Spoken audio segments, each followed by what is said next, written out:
Hello music fans, you're watching Death by Unicorn, and here's 5 new albums that came out on September 27th, 2024, and my first impressions of them. I'll talk about them in my order of preference, starting with the Black Dahlia Murder and their album Servitude. This is melodic death metal, the 10th album by this American band. I'm going to put this in my very good tier.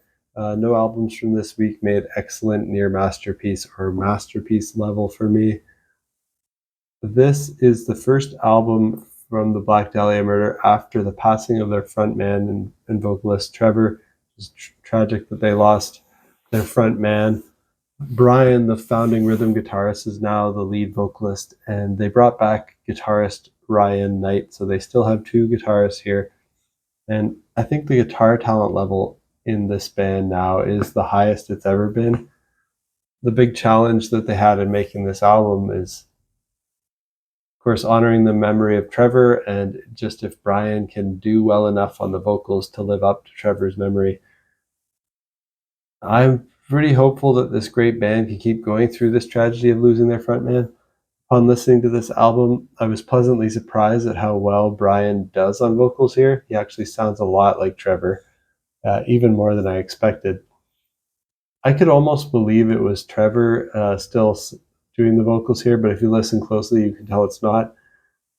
He's almost as good, but he's just not quite at Trevor's level. This is still a very good album despite that huge loss. They don't push any boundaries here, though, of the band's sound. It definitely sounds like a Black Dahlia Murder album. So if you were a fan of them before, you'll probably like this. If you never liked their previous music, this probably won't win you over. It's not their best album for me, but also it's not their worst either. It's just a solid, very good Black Dahlia Murder album. And at the time of the release, it's probably in my top 5 favorite melodic death metal albums of the year so far. It's not going to be my favorite, but might be in the top 5, or definitely be in the top 10 melodic death metal albums at the end of the year. Melodic death metal is not my main genre. I mostly focus on prog metal and prog rock here, but it's a genre that I enjoy and I dabble in from time to time.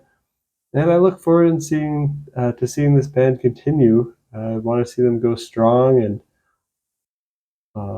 hope on their next album they take just a few more risks and push some boundaries. Hopefully get them up to my excellent tier, like I know they're capable of.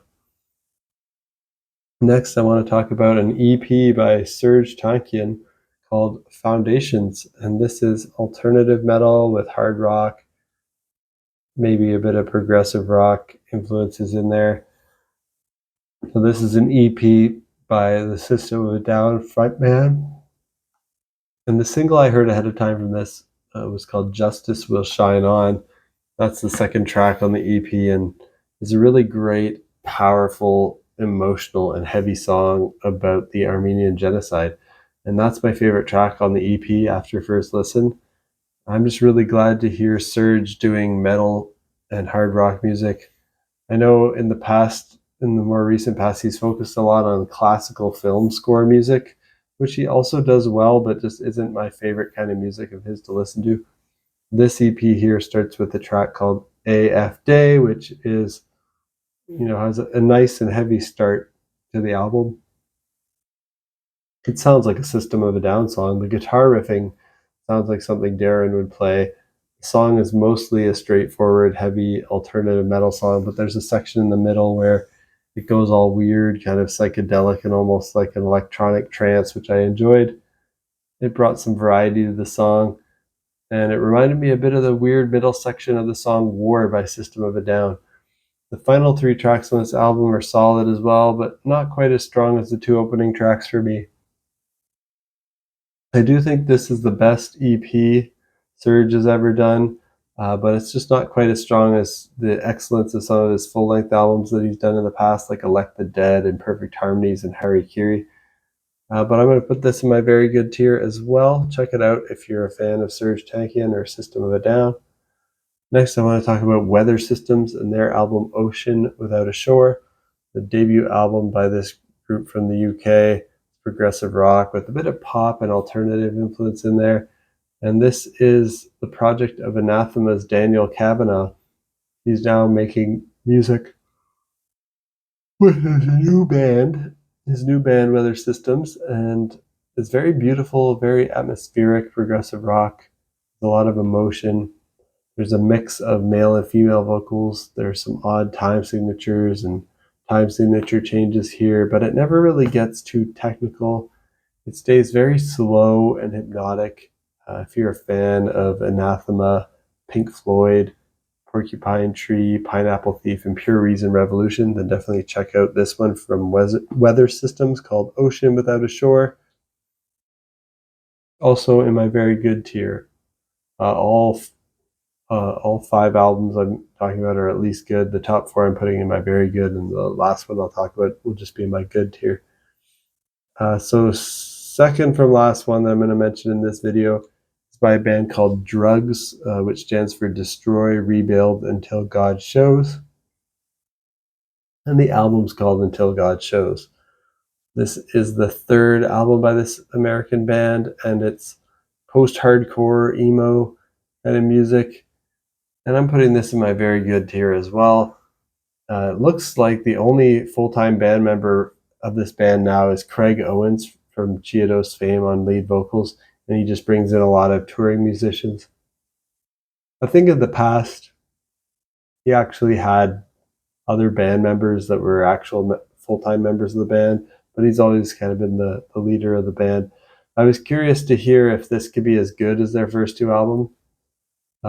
Craig's vocal style is definitely an acquired taste. When I first heard him in D.R.U.G.S, on the first D.R.U.G.S album, I almost thought that he was being intentionally bad and sometimes off key and really overly emo and dramatic sounding on purpose.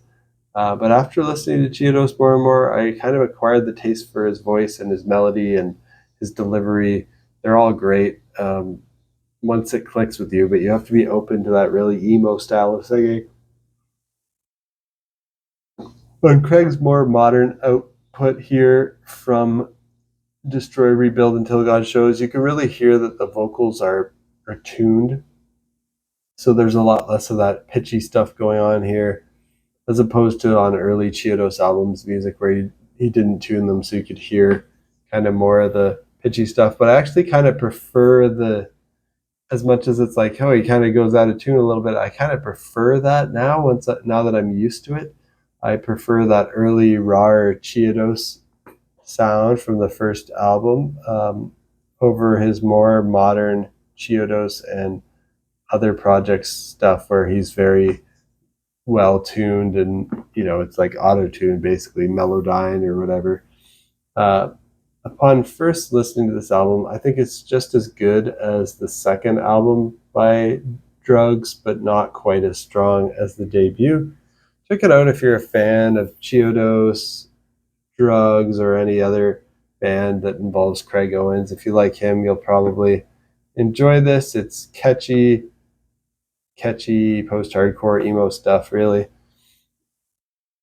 But nothing too special. I probably won't return to it that often. It's very good, but it's not as good as anything that he's done with D.R.U.G.S. And lastly, I'm going to talk about Steve Howe and his album Guitarscape. This is the 16th solo album by this great guitarist from the UK. And it's instrumental progressive rock. Sorry, I'm yawning so much. I always film these late, and I'm just getting real tired here. He's Steve Howe. He's well known for his work in Yes and Asia.